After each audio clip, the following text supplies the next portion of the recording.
Greetings guys, I'm Chappers, Rob Chapman from the band Dorje and from Chapman Guitars and from YouTube and everything I do, and really excited to bring you the full fat demonstration of the Rob Chapman Victory Amplification Silverback here from the Cove. Dave, come in. And he works here at the Cove, runs the Cove, engineering, producing. He's also the bassist in Dorje. And the wonderful sounds you hear before you are courtesy of Dave in the Cove, but also from the incredible Victory Silverback. It's really not just another signature amplifier, because God knows I must have demonstrated and played hundreds and hundreds of amplifiers, and the last thing the world needs is just another signature amp from a guy put out there for several people to buy. What this is years and years of experience and dedication in amplifier demonstration from myself, and the technical art of imagining how a sound should be and creating it physically from the wondrous Martin Kidd in a beautiful British hand-built package of joy. And if you are an aspiring rock or metal guitar player or blues guitar player or even a professional rock, blues or metal artist, this is probably one of the best amps you will ever find to purchase. We'll stick on 50 watts, yeah? Yeah.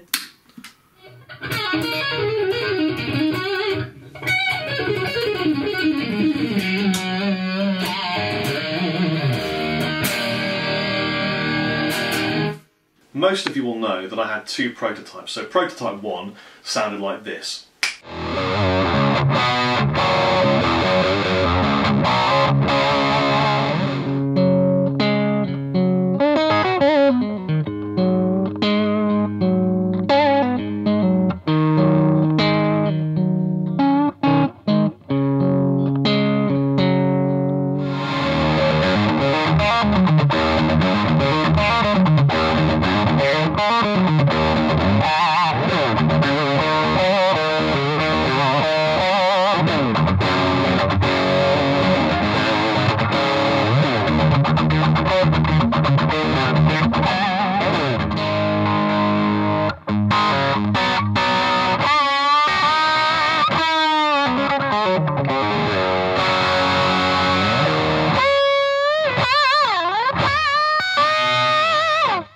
Proto 1 was brilliant, it looks incredible, it was thick, had wicked rhythm tones, but it was a little bit dark sounding, and Martin admitted that it was a bit darker than he'd imagined, and we were sort of full on pelting the presence and the treble to get it to where we needed to cut through with the mix and the band. So on to Proto 2, which sounds like this.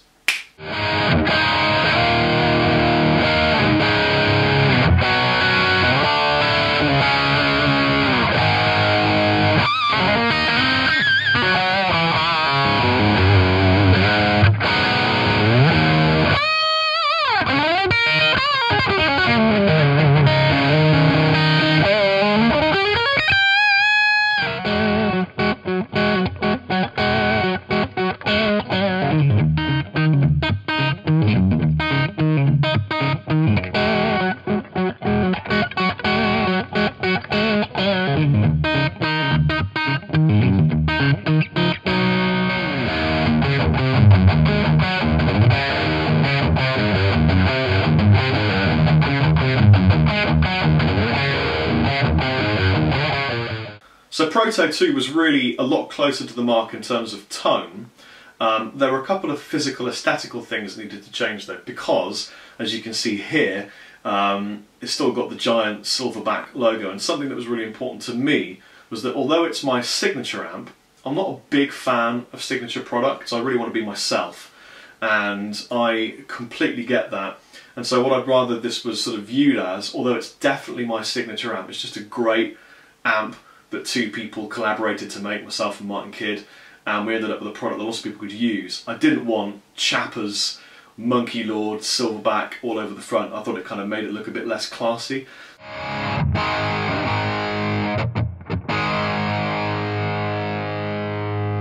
The final amplifier, which you can see here, I think looks way cooler. The only place you're going to find my name is on the back panel, which is silver because it's a Silverback. And I think it fits in with the range better, it looks cooler, and the tones are just stellar. Every single prototype that we made was taken on tour, 10 days each time, 10 dates, tested on the road, full volume, full pelt, loud, thrown around in buses by roadies, kicked on, probably spat on and put beer on and everything, and they survived the test. And what I mostly did was just got rid of features. And the cool thing was that Victory said to me, we don't mind how much this costs, just make whatever you want to make. And I was like, wow, how cool is that?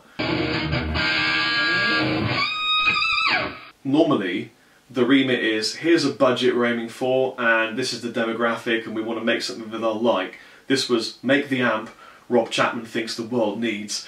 And Martin Kidd was well up for that task. And so we started off with loads and loads of features, and then I realised that I didn't use half of them. So it was a waste of time, and they weren't practical.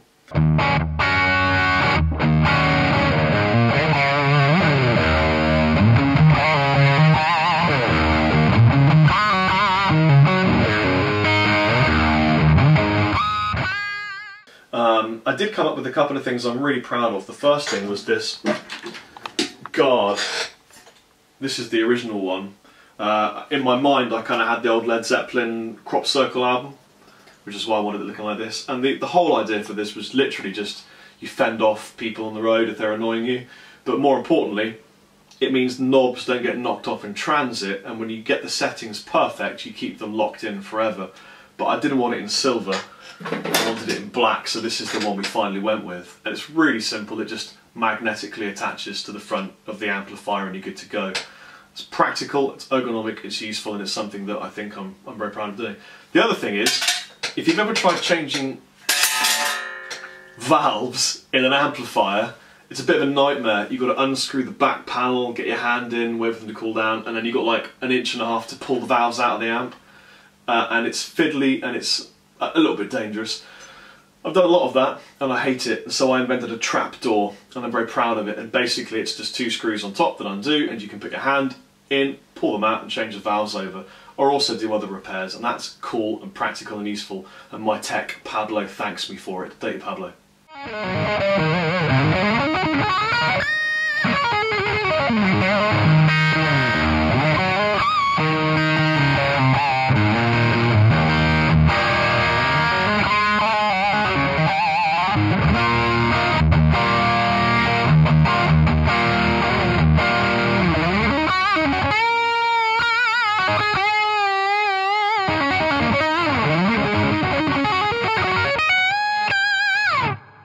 I spend most of my time playing guitar in my flat because I live in a flat, my neighbours are really cool, and I don't want to play it super loud because if I play really loud you get deaf and it drains you, and you want to have a great kind of bedroom tone, just a little bit louder so you can feel it, and plenty of saturation.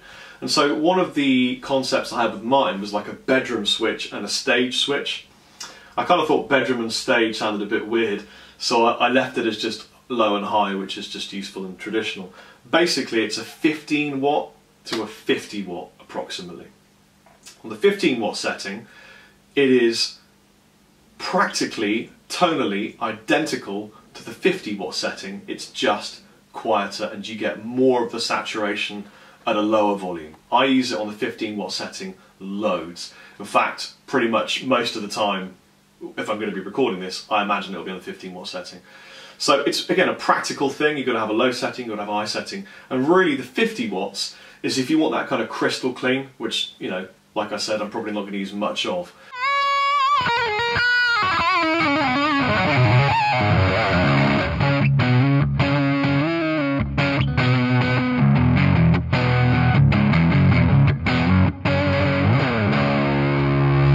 So what has it got built into it?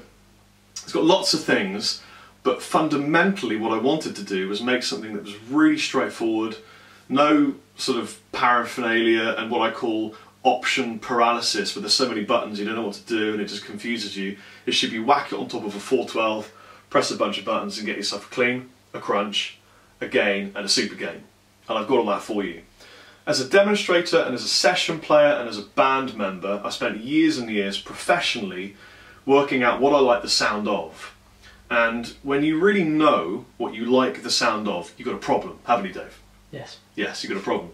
Because suddenly you like a Tiny Terror on full volume through a 4x12, suddenly you like an SLA 100 through a Bogner, suddenly you like, you know, a Fender Twin full volume on clean, suddenly you like all sorts of random things, you know, Cornford Hellcats, tread plate type tones from Boogie, maybe, you know, just all sorts of things, maybe a Roland Cube set to stun.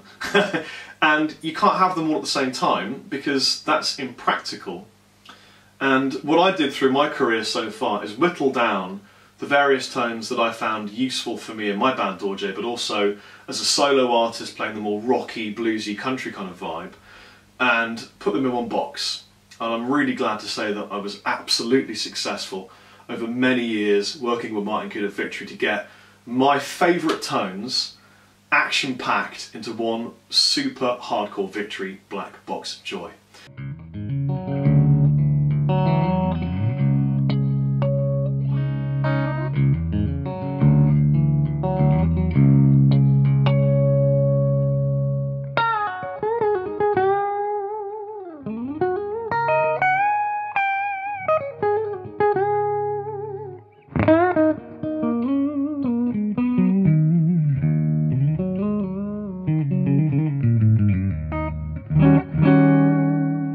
Now, I'm not a huge user of a clean tone. Clean for me is something that's practical to have in case in my band we have a tune where there's a little clean part, or maybe I'm demonstrating something that needs the clean tone, but I don't really use a lot of clean. But when I do use a clean, insert the meme, it has to be crystal, sparkling, and just beautiful. It can't be slightly muddy or a bit dark. It needs to just be see-through, so that the guitar shines and does exactly what a clean tone should do. The clean channel on the Victory Silverback does exactly that.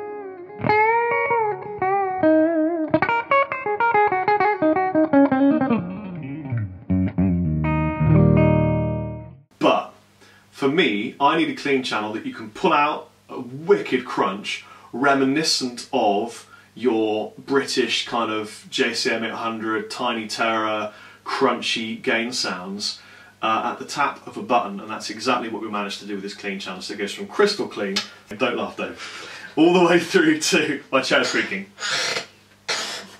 all the way through to dirty, dirty British kind of Terror 800 type tonalities like this.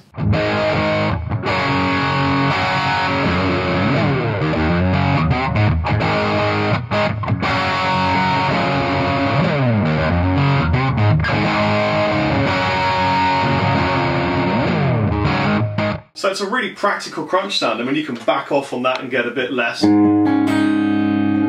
bit warm over clean, you know.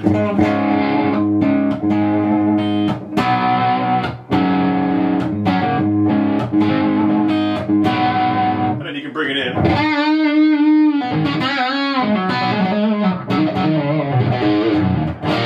Now, I'm using most of the crunch here, but if I put it all in, it's dirty.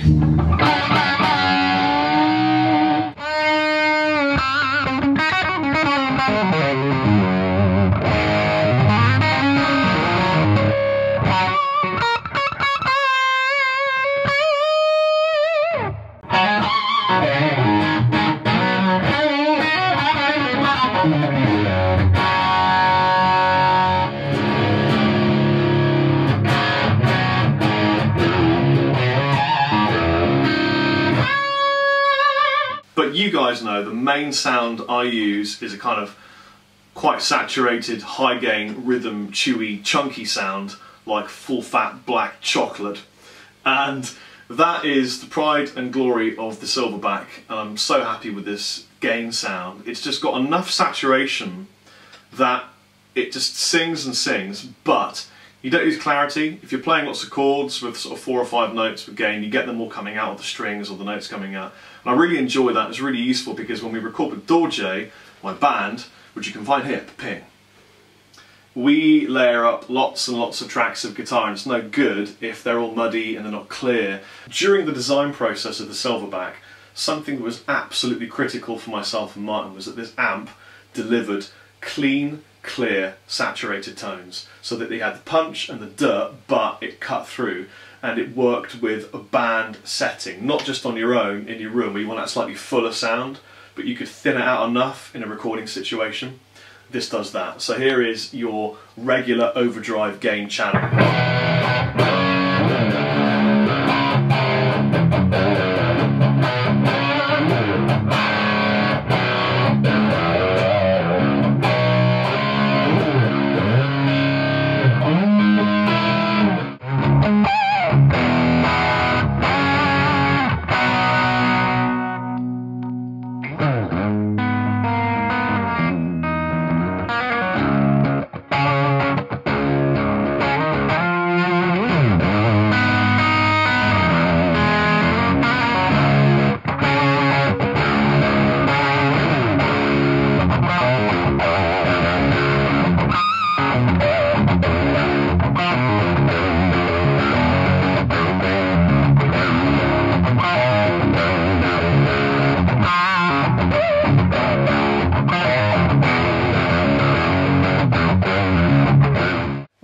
Hitting a solo and you just think I need a little bit more gain because it's not quite turning to feedback or sustaining enough, or there's a little bit juice required, I've got a juice button for you. Now originally we called this the torch switch because Victory Amplification was going to have a different brand name, but unfortunately we couldn't use the torch switch because the original brand name had been taken, and if we used it, it would have been a nightmare. So it's called Boost.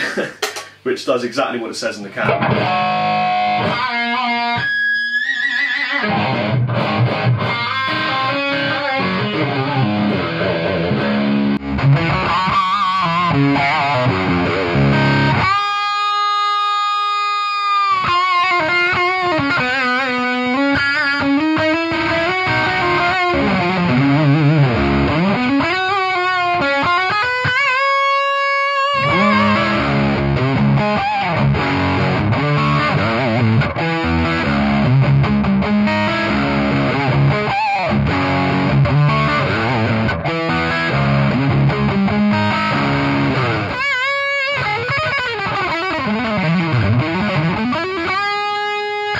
Now at the moment I'm using a little bit of reverb and delay through the effects loop because I like to use a little bit of reverb and delay.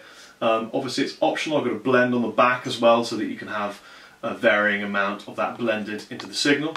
As you guys know, pickups make a big difference to the tone of a guitar. Now I've been using the beautiful, beautiful Seymour Duncan pickups in the previous guitar I was using, which was the ML1 Swamp Ash.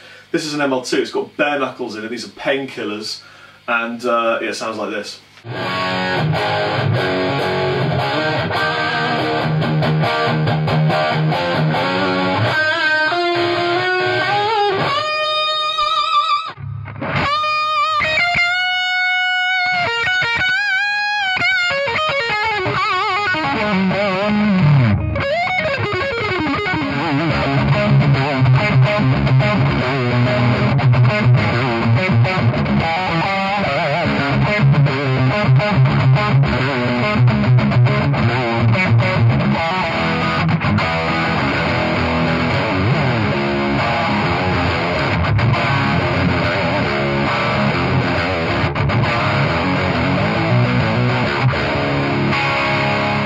There's so much more to the Victory Silverback. You've got to try one, man. You've got to try one. They're available all around the world, America, Thailand, France, England, everywhere. You can find them at the retailers on the Victory Amplification website, which you'll find here. I absolutely urge you to try one out. It's a no-holds-barred, action-pack amp containing everything you need if you're a blues, rock, metal player. In England, they're 1,800 quid, roughly, that kind of thing. I want to thank the Cove here in sunny Brighton for helping me to record these wonderful amplifiers, and Dave from a really good band called Dorje for being such a great producer engineer. You guys have a great day. Chappers out.